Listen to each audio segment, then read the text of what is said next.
Bienvenue dans cette vidéo où nous allons vous montrer comment concevoir un outil d'auto-évaluation de votre système de management.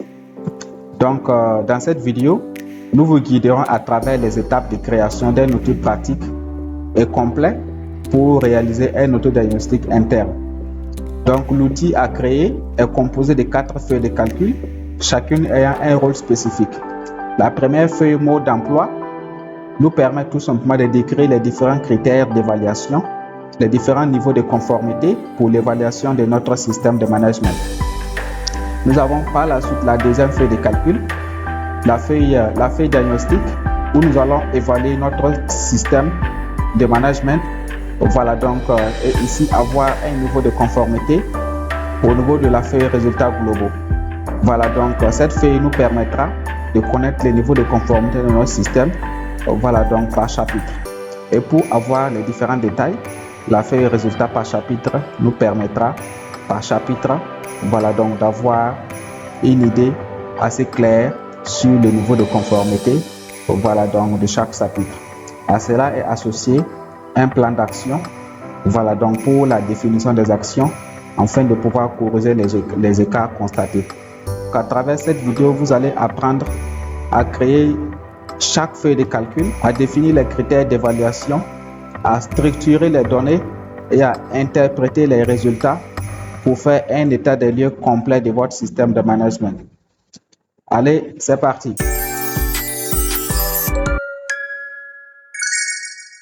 Donc, nous sommes sur notre première feuille de calcul, la feuille mot d'emploi. Nous allons vous montrer les différents éléments qui composent cette feuille de calcul.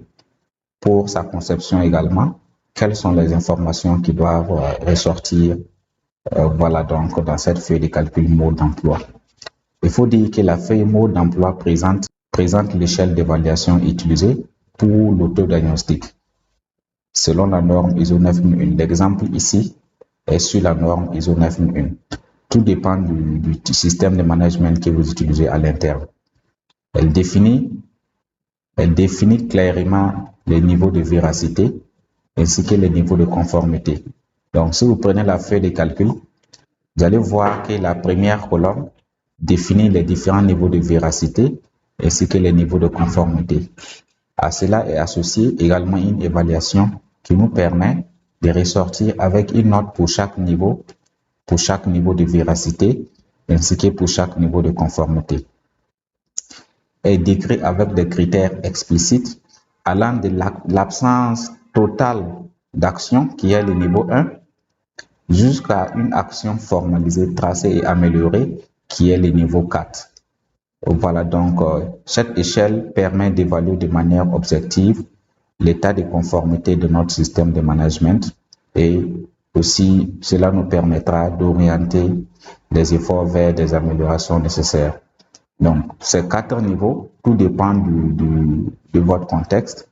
Voilà, donc, elle peut être adaptée au type de système de management que vous utilisez ou bien déjà aux différents critères d'évaluation que vous utilisez déjà à l'interne. La création de cette feuille de calcul est vraiment essentielle. Voilà, donc, car elle fournit un cadre clair et structuré pour l'évaluation de notre système.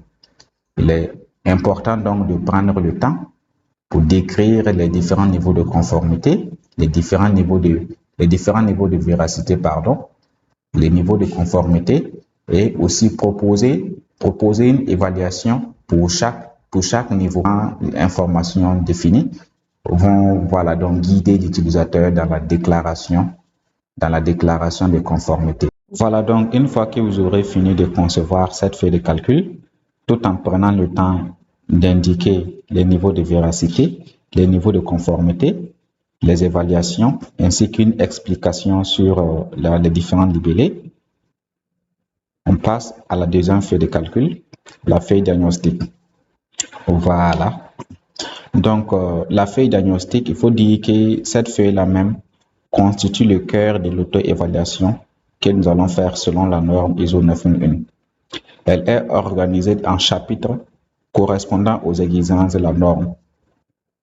En allant du chapitre 4, le contexte de l'organisme, jusqu'à l'amélioration continue, du chapitre 10. Voilà. Et pour chaque exigence de la norme, il y a une série de questions. Voilà donc une série de questions. Voilà donc pour chaque exigence de la norme. Et ces différentes questions vont nous permettre à ce qu'on puisse évaluer notre niveau de conformité. Donc il est important, une fois que vous aurez défini les différents chapitres, les articles qui sont également concernés, proposer des questions, voilà, sur lesquelles vous allez vous baser pour évaluer votre niveau de conformité. Très, très important. Et ces questions peuvent être adaptées, vous pouvez les modifier, les adapter, voilà, donc à votre contexte, aux activités que vous menez au quotidien ou le système de management que vous utilisez. En plus, il y a la colonne niveau de conformité. Et cette colonne-là n'est rien d'autre que le niveau de conformité indiqué au niveau de la feuille mode d'emploi. Voilà, donc ce que nous allons faire ici, c'est tout simplement créer une liste déroulante qui nous permettra à ce qu'on puisse sélectionner le niveau de conformité correspondant, voilà, donc correspondant à la réponse à la question concernée. Voilà, donc par exemple ici, au niveau des niveaux de conformité, on aura ici les différents niveaux de conformité décrits au niveau de la feuille mode d'emploi. Voilà. Donc, en plus du niveau de conformité, vous avez également cette colonne observation que vous allez créer aussi. Voilà, donc qui vous permettra de décrire vos différentes observations suite à l'évaluation que vous aurez faite. Et ici, évaluation, la colonne évaluation. Cette colonne n'est rien d'autre que la même colonne qui est ici. Voilà, donc pour les différentes notes à attribuer pour chaque niveau de conformité. Et on verra ensemble comment automatiser ces différents éléments pour qu'une fois que vous aurez sélectionné le niveau de conformité, cela vous donne automatiquement l'évaluation correspondante. Voilà. Il faut vraiment prendre le temps de définir les différents chapitres, les articles qui sont concernés et les questions également que vous allez poser pour vérifier votre niveau de conformité par rapport à chaque article. Voilà, donc c'est une feuille pas trop complexe, voilà, mais qui est assez important. Voilà, donc nous allons commencer avec la colonne niveau de conformité. Une fois que vous aurez fini de décrire les chapitres, les articles, les questions, voilà, donc vient maintenant la création des listes déroulantes au niveau de la colonne niveau de conformité. Donc, on suppose que vous avez créé cette feuille de calcul avec ce tableau-là et avec les différents colonnes. Comment, voilà, donc définir ensemble, voilà, créer ensemble la liste déroulante qui va nous permettre à ce qu'on puisse sélectionner les niveaux de conformité correspondants. Et pour ce faire, vous allez commencer par vous mettre dans la première cellule, et vous venez dans l'onglet Données. Dans l'onglet Données, vous allez voir que l'onglet Données est composé d'un certain nombre de sections. Vous avez premièrement la section Récupérer et transformer des données, la section Requêtes et connexions, la section Trier et filtrer, et vous avez aussi la section Outils de données, la section Prévision et la section Analyse.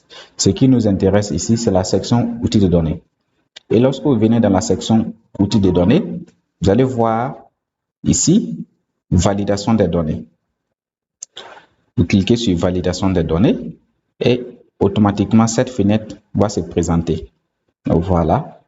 Et vous venez par la suite au niveau de tout, à la place de tout, cliquez sur cette liste déroulante pour sélectionner une liste. C'est une liste déroulante que nous voulons créer. Voilà, donc vous sélectionnez liste à ce niveau. Et au niveau de source, c'est tout simplement définir nos différents niveaux de conformité. C'est possible pour nous de les saisir, voilà, mais vu que ces différents niveaux sont déjà définis au niveau de la feuille mode d'emploi, nous allons tout simplement aller les sélectionner. En faisant quoi? En cliquant sur, voilà, donc sur cette flèche qui est juste à côté. Donc vous prenez la flèche qui est juste à côté et vous venez sur la feuille mode d'emploi. Et une fois sur la feuille mode d'emploi, venez au niveau vous commencez ici, à partir du premier niveau de conformité, et vous sélectionnez jusqu'au dernier niveau, le niveau conforme. Vous reprenez la flèche, et vous faites OK tout simplement. Voilà. Donc, une fois que vous faites OK, si vous revenez dans la cellule en question, vous allez voir une liste déroulante qui comporte vos différents niveaux de conformité. Ce qu'il faut faire, c'est de dupliquer cette liste déroulante aux autres cellules correspondantes. En quoi faisant? Juste en bas ici, vous venez ici, vous tirez jusqu'en bas, vous dupliquez, Voilà donc la liste déroulante pour les autres cellules. Voilà. Et à partir de ce moment, vous pourrez sélectionner les niveaux de conformité. Voilà. Donc, sans grande difficulté. Voilà. Donc, pour supprimer, c'est sélectionner et vous prenez la touche Delete et ça vous permet de supprimer. Voilà. Donc, une fois vous avez fini de définir, de créer les listes déroulantes pour la sélection des niveaux de conformité, vient maintenant l'évaluation. Dès qu'on sélectionne par exemple les niveaux insuffisants, on doit avoir automatiquement la note correspondante. Voilà, au lieu de sélectionner insuffisant et venir ici saisir de nous-mêmes la note qui correspond au niveau de conformité insuffisant, cela peut être source d'erreur. Voilà, donc, ou bien ça peut aussi nous prendre du temps. Donc, voilà, donc pour réduire ces erreurs-là et gagner en temps, nous allons utiliser une fonction qu'on appelle la fonction recherche V pour rechercher, voilà, donc les niveaux d'évaluation correspondants au niveau de conformité en question. Pour ce faire, vous allez tout simplement vous mettre dans la cellule égale si. On commence d'abord avec la fonction si. Voilà. Égale si il trouve que les niveaux de conformité, aucun niveau de conformité n'est défini, égale si. Mettez des griffes comme ça. Voilà. Donc, s'il trouve que le niveau de conformité n'est pas défini, voilà. Donc, voilà pourquoi on a mis ici, nous avons mis égal et des griffes de façon simultanée. S'il trouve que le niveau de conformité n'est pas défini, point virgule, il faut qu'il garde notre cellule vide. Voilà. Donc, il faut que l'évaluation soit vide. C'est-à-dire, il n'y a aucune évaluation à mettre à ce niveau. Donc, vous mettez encore des griffes. Voilà. Point virgule. Et s'il faut.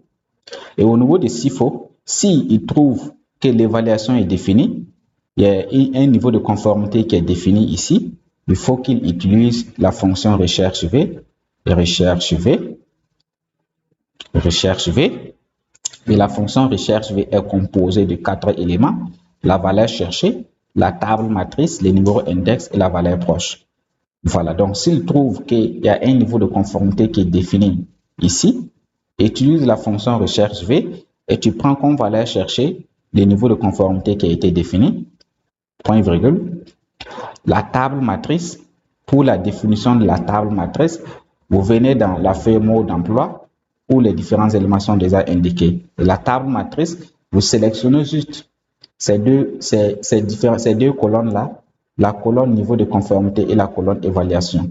Voilà, donc c'est juste ces deux éléments-là que nous avons besoin. Raison pour laquelle il est important de bien les indiquer au moment de la création de la feuille mot d'emploi. Donc, vous sélectionnez la colonne niveau de conformité et la colonne évaluation. Ensuite, point virgule, il nous demande d'indiquer les numéros colonnes ou les numéros index. Voilà, donc qui n'est rien d'autre que la colonne dans laquelle se trouvent nos évaluations. Et par rapport à la plage que nous avons sélectionnée, par rapport à la table matrice qui a été sélectionnée, l'évaluation est au niveau de la deuxième colonne. Donc, ce que nous allons faire, c'est de juste mettre 2, point virgule, et 0 pour dire correspondant exact. Vous fermez la parenthèse une fois, fermez la parenthèse une deuxième fois et vous faites entrer. Voilà. Donc, et à partir de cet instant, une fois que vous sélectionnez les niveaux de conformité, automatiquement Excel vous donne l'évaluation correspondante. Voilà. Donc, si on supprime également, ça m'invite parce que nous avons utilisé la fonction si pour dire à Excel si toutefois tu trouves que le niveau de conformité n'est pas